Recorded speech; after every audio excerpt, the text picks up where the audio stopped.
루시의 뇌리에 한 가지 생각이 스쳤습니다. 만약 그녀가 좀 더 일찍 이 생각을 떠올리고 자신의 신념으로 삼았더라면 아마 승리할 수도 있었을 것입니다. 제가 직접 그분에게 말하겠어요. 루시가 말했습니다. 바틀렛 양은 진심으로 놀라 비명을 질렀습니다. 보세요, 샬럿 언니. 언니의 친절은 절대 잊지 않을 거예요.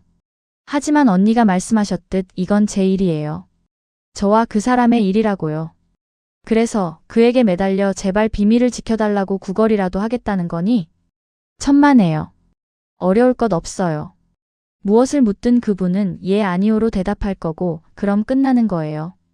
전 그분을 무서워했었죠. 하지만 이젠 조금도 무섭지 않아요. 하지만 우린 널 위해 그가 두렵단다, 얘야. 넌 너무 어리고 경험이 없어. 줄곧 좋은 사람들 사이에서만 살았으니 남자들이 어떤 존재인지 여성 동료들이 보호해주거나 곁에 있어주지 않는 여자를 모욕하며 얼마나 잔인한 쾌감을 느끼는지 넌 짐작조차 못할 거야. 예를 들어 오늘 오후에 내가 나타나지 않았더라면 도대체 무슨 일이 벌어졌겠니? 생각하고 싶지 않아요.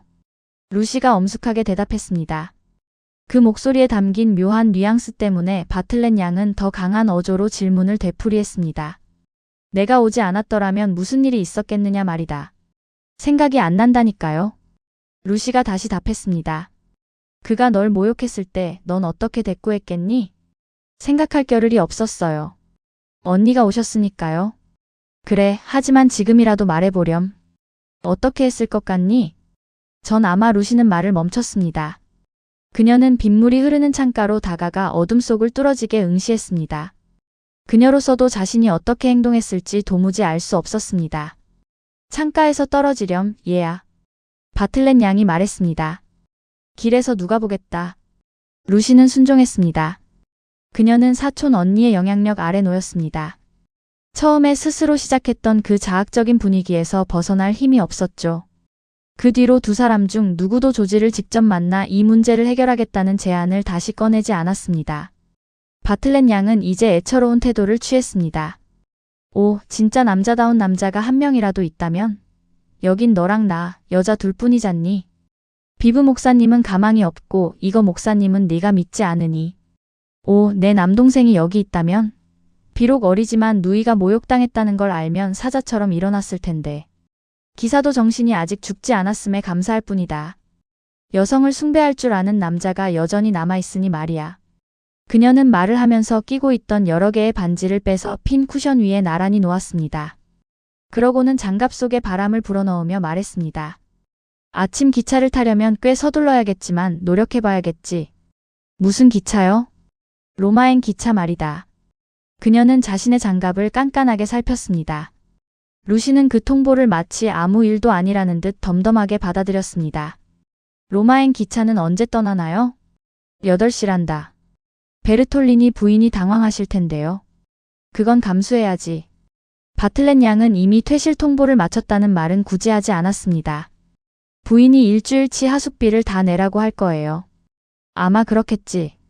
하지만 바이스 가족이 있는 호텔이 훨씬 편할 거야. 거긴 오후 티타임이 공짜라지 않니? 네, 하지만 와인값은 따로 받아요. 이 말을 끝으로 루시는 미동도 없이 침묵했습니다. 피곤한 그녀의 눈에 비친 샬럿은 마치 꿈속의 유령처럼 일렁이며 거대하게 부풀어 오르는 것 같았습니다. 로마행 기차를 타려면 지체할 시간이 없었기에 그들은 짐을 싸기 위해 옷을 고르기 시작했습니다. 루시는 언니의 훈계에 따라 이 방 저 방을 오갔지만 깊은 내면의 아픔보다는 촛불 아래서 짐을 싸야 하는 불편함을 더 크게 느꼈습니다. 실무 능력은 없으면서 실무적인 척하는 샬럿은 빈 트렁크 옆에 무릎을 꿇고 두께와 크기가 제각각인 책들을 바닥에 깔아보려 헛된 애를 썼습니다. 허리를 굽힌 자세 때문에 등 통증이 느껴지자 그녀는 한두 번 한숨을 내쉬었습니다. 온갖 수단을 다 동원해봤지만 그녀 역시 자신이 늙어가고 있음을 느끼고 있었습니다. 방으로 들어오던 루시는 그 한숨 소리를 들었고 이유를 알 수 없는 감정적 충동에 사로잡혔습니다. 그저 인간적인 사랑을 주고받을 수만 있다면 촛불도 더 잘 탈 것 같고 짐 싸기도 쉬워지고 세상도 더 행복해질 것 같다는 기분이 들었습니다. 이런 충동은 전에도 있었지만 오늘처럼 강렬한 적은 없었습니다. 루시는 사촌 언니 옆에 무릎을 꿇고 그녀를 품에 안았습니다. 바틀렛 양도 다정하고 따뜻하게 포옹에 화답했습니다. 하지만 그녀는 어리석은 여자가 아니었습니다. 루시가 자신을 사랑해서가 아니라 누군가 사랑할 대상이 절실해서 안고 있다는 것을 완벽하게 꿰뚫어 보고 있었죠.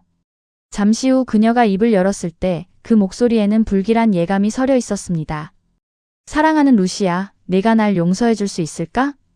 바틀렛 양의 용서가 무엇을 의미하는지 뼈저린 경험으로 알고 있었기에 루시는 즉시 경계 태세를 갖추었습니다. 감정은 차갑게 식었고 포옹의 힘도 조금 풀렸습니다. 샬럿 언니, 무슨 말씀이세요? 제가 용서할 게 뭐가 있다고요? 많단다. 나 스스로를 용서해야 할 일도 아주 많고 말이야. 내가 사사건건 널 얼마나 괴롭히는지 잘 안다. 아니에요. 바틀렛 양은 자신이 가장 즐겨 쓰는 역할, 즉 조로한 순교자의 연기에 몰입했습니다. 아니, 맞단다. 우리 이번 여행이 내가 기대했던 만큼 성공적이지 못한 것 같아. 애초에 안 될 일이라는 걸 알았어야 했는데. 넌 더 젊고 강하고 마음이 잘 통하는 사람이 필요할 텐데 말이지. 난 너무 고리타분하고 재미없는 늙은이라 내 짐이나 싸주고 풀어주는 일밖에 할 줄 모르니까. 제발요. 내 유일한 위안은 네가 내 취향에 맞는 사람들을 찾아서 나를 자주 집에 혼자 두고 나갈 수 있었다는 거란다. 숙녀라면 어떻게 행동해야 하는지에 대한 나만의 보잘것없는 생각들이 있었지만 내게 필요 이상으로 강요하지 않았기를 바랄 뿐이야. 어찌됐든 이 방들을 정할 때도 내 뜻대로 하지 않았니? 그런 말씀 마세요. 루시가 부드럽게 대답했습니다. 그녀는 여전히 자신과 샬럿이 온 마음을 다해 서로를 사랑하고 있다는 희망의 끈을 놓지 않았습니다. 두 사람은 다시 침묵 속에서 짐을 쌌습니다. 난 실패했어. 바틀렛 양은 자기 트렁크 대신 루시의 트렁크 끈과 씨름하며 말했습니다. 널 행복하게 해주는데도 실패했고 네 어머니에 대한 내 의무를 다하는데도 실패했어. 내 어머니는 내게 참으로 너그러우셨는데 이런 참사가 벌어진 마당에 난 이제 그분 얼굴을 도저히 뵙지 못할 거야. 하지만 엄마도 이해해 주실 거예요. 언니 잘못이 아닌걸요? 그리고 이건 참사도 아니에요. 내 잘못이고 참사란다. 내 어머니는 날 절대 용서하지 않으실 거고 그게 당연해. 예를 들어 내가 무슨 권리로 레빗이 양과 친구가 되었겠니? 그럴 권리는 당연히 있죠. 너를 위해 여기 온 마당에 내가 널 화나게 했다면 그건 내가 널 방치했다는 뜻이기도 해. 네가 어머니께 말씀드리면 그분도 나만큼이나 명확하게 이 사실을 보게 되실 거야.